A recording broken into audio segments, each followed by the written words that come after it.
Gudlavalleru engineering కళాశాల ladies హాస్టల్లోని వాష్రూమ్స్లో రహస్య కెమెరాలు అమర్చారన్న ఆరోపణలపై జిల్లా ఎస్పీ ఆర్ గంగాధర్రావు స్పందించారు.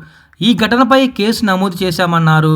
బాలికల హాస్టల్లో ఎలాంటి రహస్య కెమెరాలు గుర్తించలేదని, ఈ విషయంలో విద్యార్థినులు ఎటువంటి ఆందోళనకు గురి కావాల్సిన అవసరం లేదన్నారు. అన్ని కోణాల్లోనూ కేసును విచారిస్తున్నామని, నేరం చేసినట్టు రుజువైతే బాధ్యులపై కఠిన చర్యలుంటాయని ఎస్పీ గంగాధర్రావు హెచ్చరించారు.